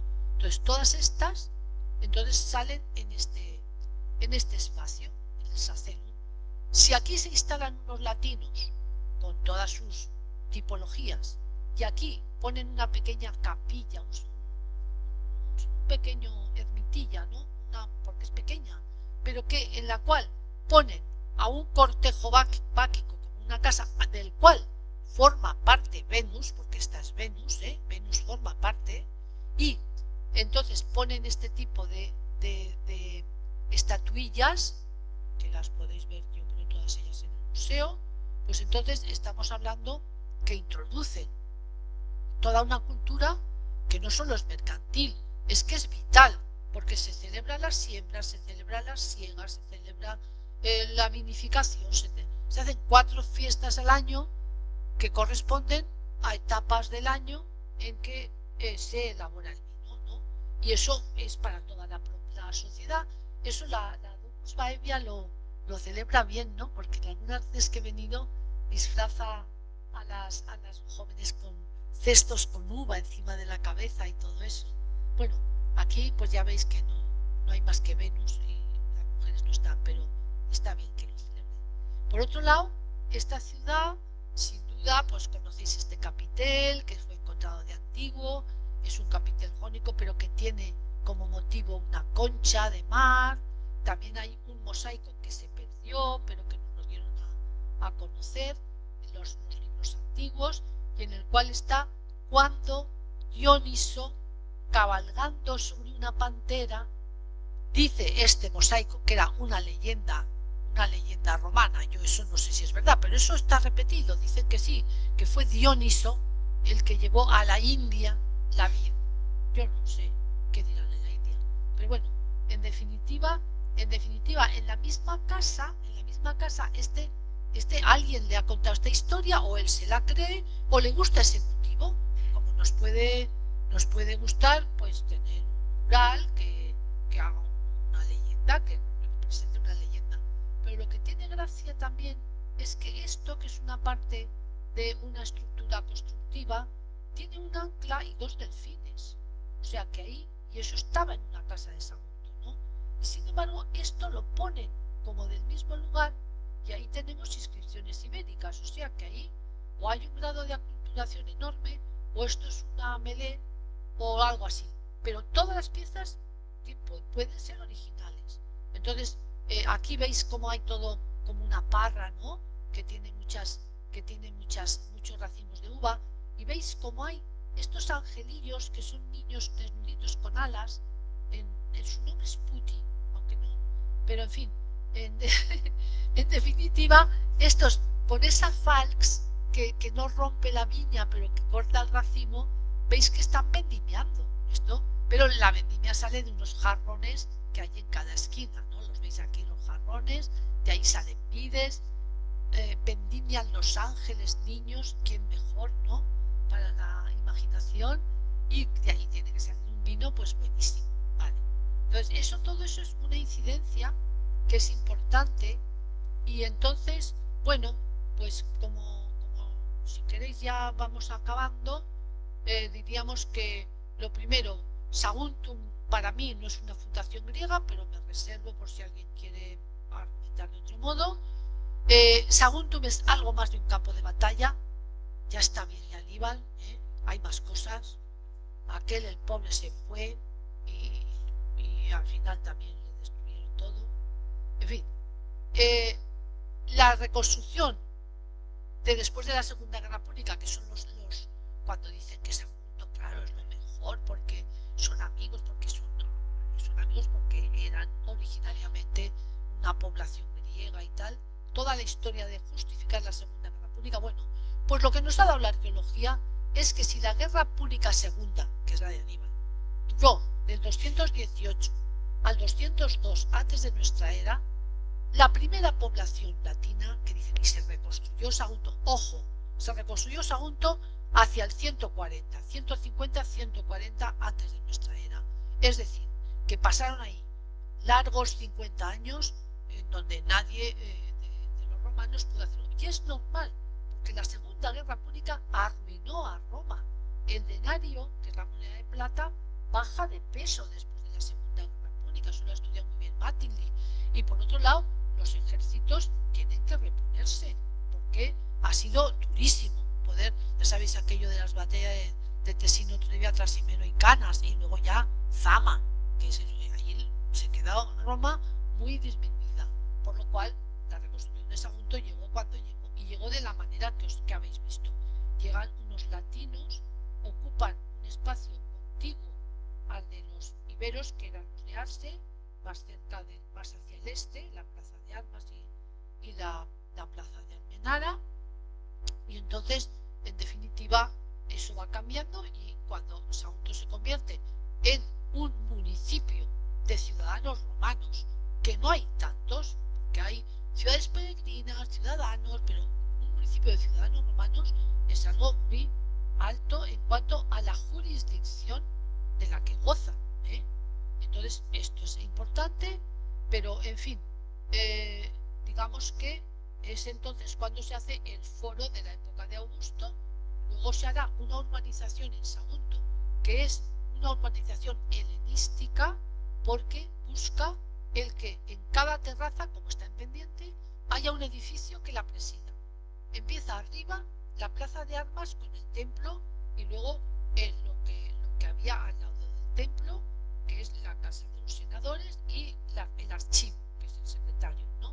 Luego, en la siguiente terraza está dominada por el teatro, que aunque ahora esté restaurado, que está bien para que se vea el volumen, pero es que el teatro detrás tenía la post Scaenam, que avanzaba otro más. Bien, es decir, tenemos que desde la Vía Augusta se vería arriba la plaza de armas, luego el teatro, que era más voluminoso que hoy, y luego ya extramuros y junto al río y más cerca de la Vía Augusta, el circo.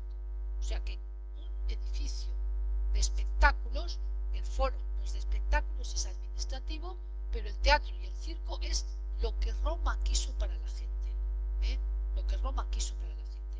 En el teatro no se hicieron tragedias, las tragedias son griegas, y el mundo del teatro romano es un mundo de diversión, de diversión y de distracción. Es un mundo de comedia, no es un mundo de tragedias, aunque cuando es la temporada de teatro si pone una tragedia yo muchas veces vengo, pero no quiere ese tipo de digamos de discurso crítico. No lo quieren los romanos en sus obras públicas. Allí en el teatro igual cabían más de 1000 personas, o no sé si 2000, que no está muy claro. Bueno, en fin, pero un número de personas importantes. Y lo que hay que ir allí es a ver que los que mandan están delante, que los que pagan están en los palcos, y que a medida que uno sube por las gradas, cuando se va a la suma cavea, allí ya está cualquier hijo de vecino, pero no es uno, es el que tiene que aprender. Y luego en el teatro le sacan a uno que es un militar borracho, y otro que es uno que hace bromas, y otro que sabe hacer alguna música o alguna canción, y eso dura 5 o 6 horas, dura hasta que se va hasta que se hace de noche, ¿no? Pero y en definitiva es algo que la gente va porque la gente nos gusta ir a pasarlo bien. Y si vamos al circo, ahí ya estamos extra.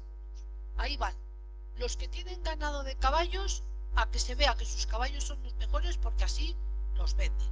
Así es un mundo y luego las carreras de circo se apuesta. Ahí se gana o se pierde dinero porque se apuesta por el color que uno quiere apostar. Y hay una casa de apuestas ahí estupenda porque, claro, pues es una cosa que también anima. A ver si gano, a ver si pierdo. Pero en fin, lo que quiero decir también es que también en torno a todos los circos romanos hay casas de prostitución. Eso es así. Entonces en Pompeya lo enseñan como una cosa curiosa, pues no, una cosa curiosa. En toda ciudad se sabe que eso es así. Uno va de fiesta, primero ve las carreras, luego apuesta, luego se lo celebra a su manera. Vale, eso es así, ¿no? En fin, entonces diríamos que bueno, que los intercambios marítimos transforman las culturas locales, por todo lo que estamos viendo, y que también hay en este comercio participación ibera, que no es solo de los demás, y hay también una sacralización de los accidentes costeros. Y yo no dejo de pensar que eso que se ha hecho, este edificio interesa mucho porque está construido con piedra del Castell, que es la caliza mítica del Castell, y que salió en solo una esquinita, así un triángulo, de una inscripción dedicada a Venus. Como es poco y como no se sabe bien, pero es muy frecuente que en los puertos también, como para bendición, para dar un buen pronóstico a los navegantes y tal, que haya una especie de pequeña capilla. Eso no está claro, pero hay una estructura ahí que, si la veis, veréis que no está hecha ni con la misma piedra de Rodeno, de ahí del Monte Picayo, ni con bolos de río, que también hay, pero esa está muy selecta. Quizá fuera lo que estoy diciendo. Pero en fin, hoy en día ya sabéis que esta parte del antiguo Graubell ya se va a inaugurar. Espero que este mes, es lo que me han dicho. Yo iré acompañando a quien quiera, porque me han dicho que me avisarán, y yo avisaré también, para que veamos cómo ha quedado. Y bueno, esto que veis aquí no es lo que toca, es decir, es la parte que tiene lugar desde el siglo XVI-XVII en adelante. No hay que olvidar que todavía Juan II dice que el punto de embarque y desembarque de la zona de Valencia tiene que ser el Graubell, que hay una torre de vigilancia aquí, con un baluarte delante, en el que había en otros momentos artillería, y luego aquí una serie de atarazanas que podremos ver muy pronto, muy bien restauradas. Y yo creo que con eso ya hemos hecho mucho, ¿no? O sea que si queréis podemos seguir, pero creo que podéis estar cansados, ¿no?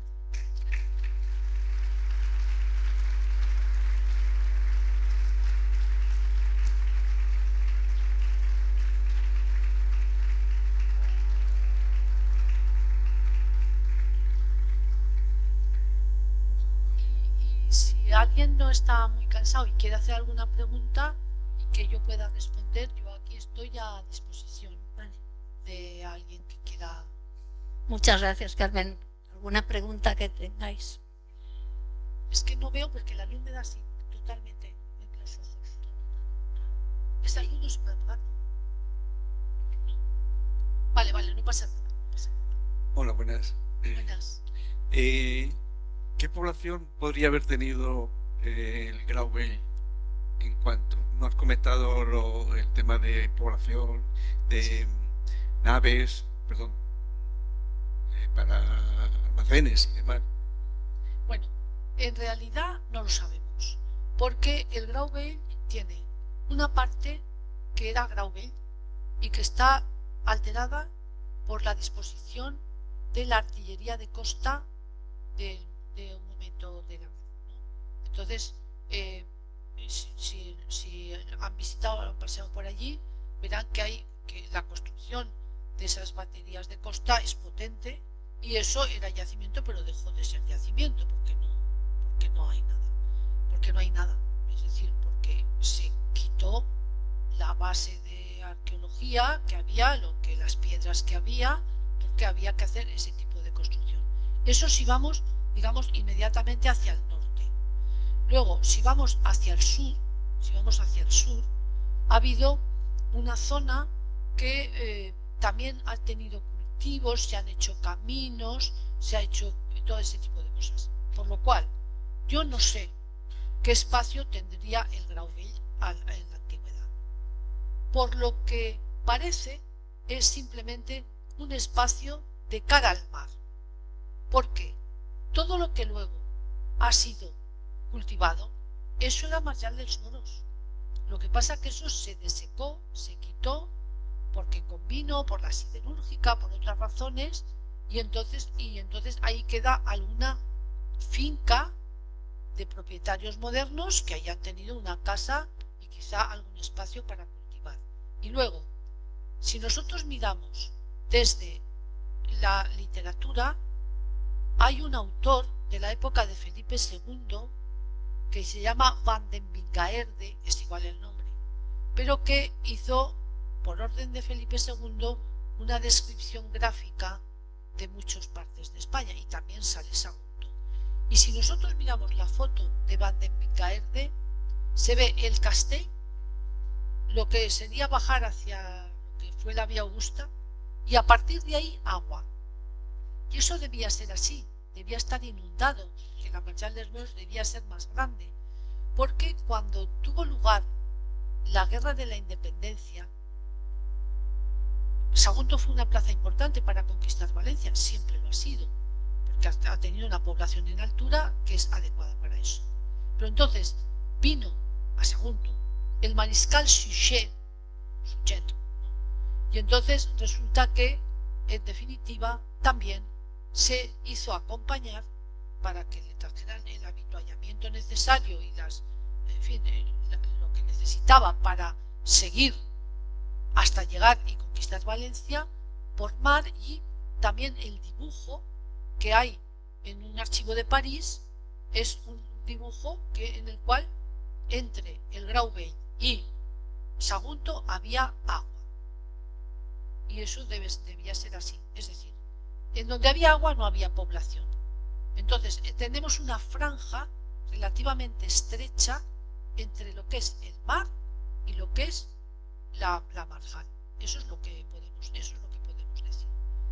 ¿Cuánta gente puede haber ahí? Pues digamos que yo no creo que más de unas 150 o 200 personas, porque cuando hemos visto en el Grauwell lo que es vivienda, lo hemos visto por derrumbes. Es decir, nosotros excavamos y encontramos un piso que ha sido ocupado, pero ha sido ocupado y hay elementos como de trabajo, como de naves, como ánforas, pero luego vemos que sobre esa capa ha habido un derrumbe, y en ese derrumbe ha habido elementos de tipo doméstico. Hay uno muy claro que está aquí en el Museo de Sagunto, y es que hay unos paneles grandes que los sacamos nosotros, que son de pinturas murales. Las paredes enlucidas con pintura mural, con temas de pintura mural, eso es doméstico. Eso no es un almacén. Pero eso es una segunda planta.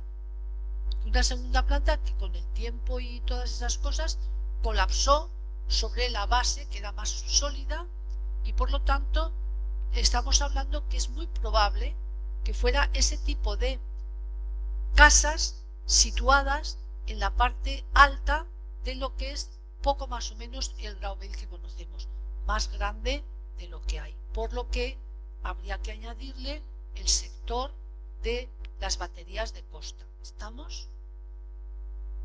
Yo no calculo que pudiera haber más de 200 personas. Sin embargo, hay esa inscripción tan bonita, ¿no? Que es de una niña que navegó a Roma y que le ponen la lápida a los padres porque la criatura se muere. Y entonces hay una inscripción que pone tal y cual que navegó 2 veces a Roma. Pues ¿por qué? Y le ponen la lápida en Sagunto. Entonces es porque la criatura iría con sus padres pues más de una vez, porque los barcos por ese estrecho de Bonifacio a Roma iban y venían. Claro. 200 personas, 100 personas, no más.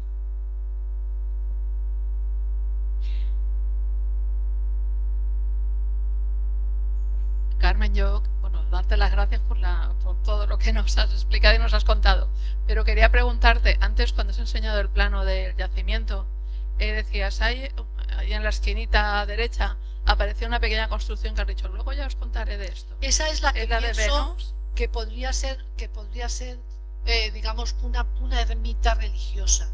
Es decir, que hubiese, como hay en muchos puertos, un pequeño templete, una cosa pequeña, pero que una edificación pequeña, pero cuidada. Y entonces, ¿quieres que la busque? Ya verás. Vale, pues si nos podías contar un poquito más, no alargarnos mucho, pero un poquito más. Estábamos hablando aquí. Yo lo que digo es esto. Esto de aquí es un espacio. ¿No lo veis? ¿No se ve? Bueno. Ah, que se ha apagado. Claro, pero es para quitarme a mí la luz esa, pobre. Te apago para quitártela. Sí. Bueno, da igual. Yo lo que quiero decir, el día que vayamos, como vamos a ir, que estará todo ya hecho, entonces os lo indicaré, porque últimamente no han tenido mucho cuidado de preservar bien esto. Pero así como todo esto es de piedra, que no son sillares demasiado bien tallados iguales, porque es una construcción vulgar, o estaría enlucida y ya está, ¿no? Pero en definitiva esto es otra cosa. Y entonces realmente la lápida que he citado, la de Venus, es solo un fragmento, pero es de mármol. A mí me parece que no estaría de más insistir en estudiar mejor este tema y ver si verdaderamente podría plantearse esa hipótesis. Estamos aquí, lo estoy señalando aquí, esto, que está al ladito del mar. Pero esta zona, como hay un camino que había que dejar que pasaran los coches, porque hay un camino, que lo habréis visto, ¿no? Entonces, entre el mar y el yacimiento hay un camino por delante y un camino por detrás.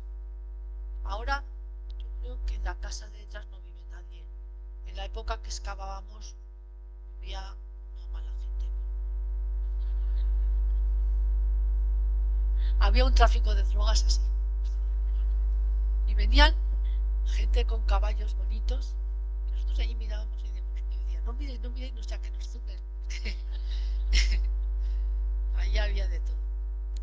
Pero bueno, es normal. En los puertos hay de todo. Carmen. Es esta la que tú me decías, Ana. Sí, escucho. Bueno, durante ese tiempo, si bien has dicho que había una fábrica de ánforas y tal, habían pueblos cercanos, ya no voy a hablar de Requena si todavía hacían vino, pero en fin, sí habían poblaciones que producían vino pero que no tenían acceso al mar y lo llevaban a Sagunto. Puede ser, pero bueno, en definitiva hay dos cuestiones. Has nombrado Requena. Claro, Bueno, como ahora es tierra de vino, a ver si desde entonces... Es tierra de vino, es tierra de vino. Pero hay que tener en cuenta dos cosas. Cuando nosotros descubrimos una serie de elementos materiales, ánforas en este caso, de barro de Sagunto, de nombres, o sea, timbrados sobre la ánfora que se repiten aquí. El MPM es una marca saguntina que llega a muchas partes del mundo que he señalado. Vale. Entonces, ese es el vino que se exporta. creer que eso es, ya he dicho, que el vino se introduce con un éxito muy, muy grande y que la gente bebe vino. La gente empieza a beber vino y a tener copas para beberlo y a tener vajillas para consumirlo. Entonces, el que se exporta es un vino que tiene que salir por mar, porque por tierra no. Pero a trayectos más cortos se pueden ir desplazando vinos de aquí hacia allá y a la inversa con carruajes, con carros. Y ya, si uno tiene mucha paciencia, en las mulas, en los lados, puede llevar a lo mejor 4 ánforas, digamos, ya es mucho, porque una ánfora, las ánforas romanas, la media tiene capacidad para 26 litros, pero ya vacía pesa lo suyo y con 26 litros pues pesa más, claro. Entonces está complicado por llevar cantidades. Para embarcarlo tiene que formar parte de una carga que sea numerosa, para embarcarlo, para que vaya a navegación de altura. Si es a navegación próxima de cabotaje, pues no, con una barquita se lleva, ¿eh? Pero en definitiva la historia de la salida al exterior de ánforas fabricadas en Requena-Utiel, pues si la encuentran es que sí, y si no que no, pero no precisamente y necesariamente a lo mejor desde Sagunto. No sé si está más cerca Sagunto que otro puerto de Requena-Utiel, cuando no había carreteras, claro. A ver. Y luego Edeta y Sagunto sí que tienen comunicación, y Edeta también hace alguna ánfora, sí, Edeta también tiene comunicación y tiene hornos de ánforas. Y en Requena-Utiel hay una manera de recortar la roca, ¿no? Que entonces dicen, es que esto es un lagar. Pues sí, es un lagar primitivo, pero es un lagar. Pero hay veces que insisten porque quieren buscarle antepasados a la producción. Pues es normal también que digan qué marcas tienen, y si llegan a puntos del exterior, si aparecen en Roma, si aparecen en Ibiza, si aparecen en Gran Bretaña, y entonces podríamos llegar a un acuerdo, como no. Pero es la tarraconense la que más, y Gutiérrez que no es el interior de la tarraconense, es la tarraconense marítima. Cataluña, las zonas próximas a la costa, todas ellas exportan, por supuesto, exportan muchísimo a Roma y exportan muchísimo también a toda la narbonense. No sé, no te da una respuesta muy. Es que no lo sé. ¿Que ellos quieren? Sí. Pues muy bien, hay que buscar. Bueno, yo quería, aquí estoy, en este lado. Hola, sí. Es que está la luz, Sí, es así. me imagino. Bueno, primero enhorabuena, de verdad, felicidades y muchas gracias por hacernos visualizar, viajar en el tiempo, esos lugares que conocemos y podemos imaginarlos como eran. Pero a mí siempre me llama mucho la atención este problema con la escritura íbera, sí, que no lo hayamos todavía podido descifrar, y al hilo de eso has mostrado una lámina con una escritura íbera o ibera, que nunca sé muy bien cómo se dice, Ibera. y me pregunto, Pero está permitido de las dos maneras. gracias, y me pregunto si esa lámina, esa escritura era para comunicarse entre ellos, o quizá los pueblos que venían comerciando conocían el íbero, o quizá los íberos hablaban poliglotamente muchas lenguas. Sí. No sé cómo es ese asunto. Bueno, pues la escritura entra con el comercio. La escritura entra con el comercio. Y entonces, en definitiva, no son prácticamente temas de la vida privada, ni temas de la literatura, ni temas de otra índole. Por ejemplo, no encontramos todavía nadie, que yo sepa, inscripciones. Tú sabes que hay muchas inscripciones funerarias, ¿no? Porque le ponen a la gente una lápida Pues en ibérico no hay ninguna. En todas las tumbas ibéricas que hay conocidas, solo 2 tienen un plomito de estos inscrito. Y se ha dicho, wow, uno es una falsedad. Uno que apareció en Orley, ahí al lado, un poco más al norte, y que se lo vendieron a don Domingo Fletcher, que era un gran experto en filología, y era un señor que era el director del Museo de Prehistoria de Valencia, muy conocido y muy serio en su trabajo. Pero los de Castellón iban a coger cosas y se las llevaban al museo. Y como estaba haciendo un corpus de inscripciones en ibérico, pues entonces resulta que interesaban, y así se han publicado, pero se han publicado mal, porque una la estudié yo últimamente, que es la de Orley, que decía es que este era un escriba, porque en su tumba han salido 3 plomos inscritos, no habían salido en su tumba, eso es de gente que con el detector el plomo sale, y se lo llevaban a don Domingo Fletcher, y que le decían que es que era el ajuar de una tumba, y no. Es decir, vuelvo, el comercio trae la escritura. ¿Qué tipo de escritura? La que está traducida, porque está en griego, como esta de Ampurias, de tratos de negocio. Un albarán, un encargo, que tengo que llenar el barco, que vengan, que te lleven, que te trasladen, que te vacíen, que te llenen el barco, y si quiere más que me lo diga, y que tal y que cual, rápidamente, esta es la de Ampurias, pero en el sur de Francia, en un yacimiento muy bonito que se llama Pechmao, que está ahí nada más pasar, pues entonces también hay más, y están ahí. Bien, eso aquí. Los iberos, entre ellos, claro que hay uno que es arrastrero de barcos, y otro que es el que carga y el que descarga, y el que tiene un barco más pequeño para hacer las cosas, y entonces toman la misma costumbre, pero la escriben en ibérico. Y entonces, ¿qué ocurre? Pues que no hay, por hoy, ninguna inscripción ibérica bilingüe. Cuando vosotros vais aquí al museo y hay una lápida de época romana que pone, la inscripción es como una especie de dintel, ¿no? Que pone, es una funeraria, pero luego debajo, en ibérico pone otra fila de letras, pero es que ese es el nombre de uno que la ha hecho o que la ha encargado, y entonces no pone, esto no es bilingüe, porque lo que pone aquí no está repetido aquí, y ese es el problema.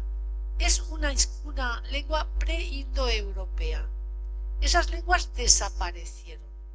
Las que tienen algún texto bilingüe, por el bilingüismo, como pasa con el etrusco, se puede sacar, porque el etrusco, la Etruria llegó hasta Roma. Además, los etruscos son como la civilización anterior a la civilización latina, y se les tiene, y hay inscripciones que están en etrusco y en latín. Y luego lo que siempre se cita, ¿no? La piedra de Rosetta, en 3 idiomas allí en Egipto, pone lo mismo. Pues no hay una sola inscripción bilingüe ibérica. ¿Para quién sirven? Para los iberos entre ellos, porque el que comercia entre yo qué sé, entre Tarragona y Sagunto, pues se entienden en ibero, porque ellos hablan en ibero y han cogido el soporte que permite, que aunque se moje, permite mantenerse, que es duradero, que se enrolla y es fácil de llevar y de transportar, porque sabéis que aparece como un rollito, ¿no? Pero entonces la lengua ibera poco a poco va avanzando poco a poco. Van diciendo nombres de persona, ya vamos teniendo un centenar. Números, ya vamos teniendo prácticamente, sí, los números ya se ve por las rayas y por todo eso lo que es. Pero luego verbos, pues hay uno que es hacer, que dicen, es que esto quiere decir hacer o encargar o algo parecido, pero con ese ritmo va la cosa muy despacio.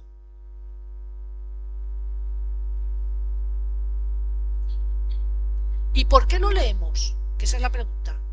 ¿Por qué lo leemos? ¿Por qué lo leemos? Pues porque en la Serreta de Alcoy salió un plomo que sí que tenía letras griegas.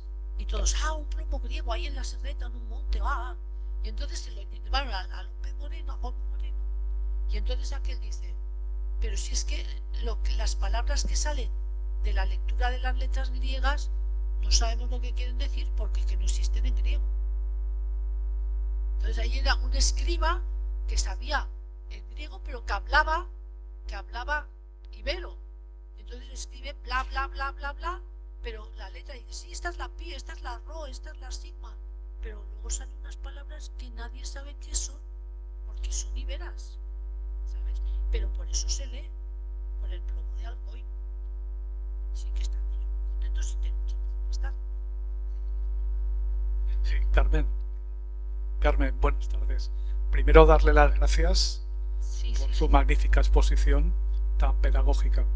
Y yo quería, bueno, desde luego me ha confirmado la percepción que yo tenía, que era que el Arse prerromano no era mucho menos importante que el Saguntum romano. Y en ese sentido, hilando con otra palabra, con otra ciudad que ya ha salido aquí, quería preguntarle, ¿se conoce o está investigado qué relaciones había, sobre todo políticas, entre Edeta y Arse antes de la llegada de los romanos, los púnicos? Sí, es decir, Arse es una ciudad edetana, pero Arse se comportó muy bien con sus posibilidades, que eran salir al mar. Y entonces Edeta es una ciudad que fue la capital de los edetanos, está bien comunicada con Arse, digamos así, no está lejos y está comunicada, pero en definitiva no experimentó esa mezcla de culturas que hizo que Arse se volviera una ciudad emporio, una ciudad mercado, una ciudad con muchísimos contactos que salían al mar y que iban transformando su cultura. De modo y manera que hay una cosa que es muy importante, y es que llega un momento que cuando Edeta, que tiene 25 hectáreas largas de extensión, se ha excavado muy bien, tiene unos vasos pintados ibéricos maravillosos, etc. Pero entonces, cuando resulta que ya entra de pleno la romanización empieza en la época republicana, en la época en que esto es la citerior, la parte de la citerior, que aún es eso, 180 y tal, van haciendo. Pero luego, cuando hay una política de realmente implantar la civilización romana, poner cargos públicos romanos en toda ciudad que se precie, inserirse dentro del mundo de Roma, es a partir de la época de Augusto. ¿Vale? Y entonces, ¿qué ocurre? Que, por ejemplo, Edeta, con todo lo que había sido Edeta, se tiene que trasladar al llano, porque los romanos dicen, aquí en una montaña, ¿para qué vamos a hacer nada? ¿No? Y se los dejan ahí abandonado. Por eso se lo han encontrado todo, porque trasladan la población al llano, porque quieren hacer una ciudad ortogonal. Ortogonal quiere decir calles que se encuentran correcto, aquí el mercado, aquí el templo, aquí el foro, etc. Sin embargo, Sagunto nunca sufrió eso. Sagunto, el castell, estuvo habitado siempre en época romana. Y luego, verdaderamente, la ciudad se amplió porque se sabe cuál es el límite de la muralla, de la calle por la que iba la muralla, y luego los extramuros con el circo, etcétera, y la vía Augusta. Pero la parte ibérica, ni en el por lo que sabemos, ¿no? Ni en el Grau Vell, ni en el Castell fue abandonada ya a su albedrío, no, allí siguieron viviendo también, y además con infraestructuras, menos una infraestructura que es importante, pero que la habréis visto muchas veces.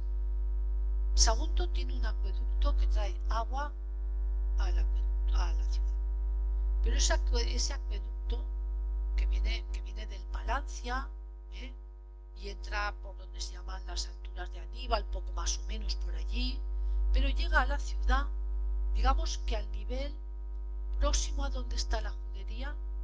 De ahí Sagunto tiene agua, pero en el Castell no llega. Y cuando hagáis el paseo por el Castell, veréis más cisternas, cada 2 hay una cisterna, otra cisterna, otra cisterna.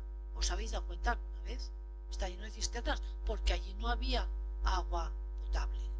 No había agua que viniese por acueducto. El acueducto está tan alto el castell, bueno, son 178 metros, pero el acueducto no encuentra manera de hacerlo para que surta de agua a la zona más alta de la ciudad. La zona más alta de la ciudad tiene cisternas. Y la cisterna que hay en el foro, en la parte de enfrente del templo, y que la cierra, que es de 2 naves, es la cisterna más grande que se conoce, porque tiene 160 metros y es de 2 bóvedas, de 2, y encima hay una porticus duplex, claro, porque eso es el techo, pero ahí hay. Pero yo creo que cuando yo iba a excavar el foro, allí no había tampoco agua. En casa del guardia no había agua, había pozo, y ya está. Y yo creo que por eso no pusieron un caudal.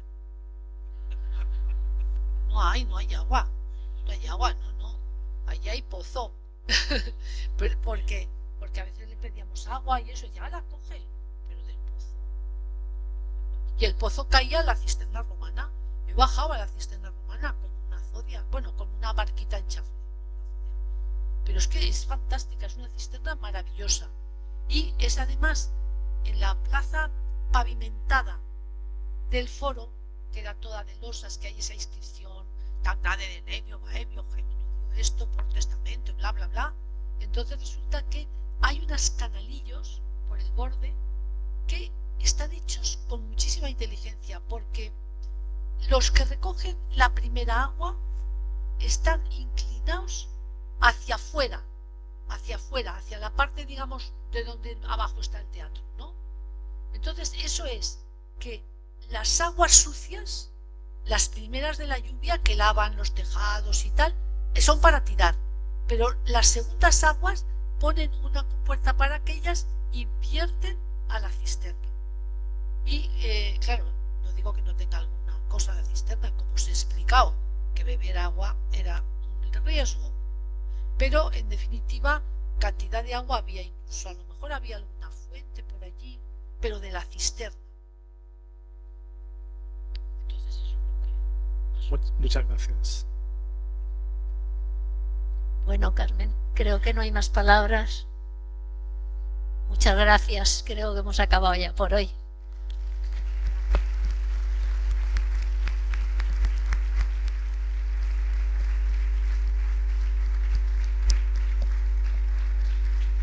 Muy interesante tu intervención, gracias por todo. Pues nada, muchas gracias.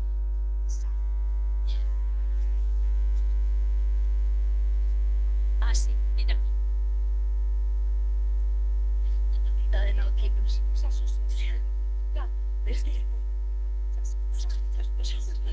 Espera, que digo este papel.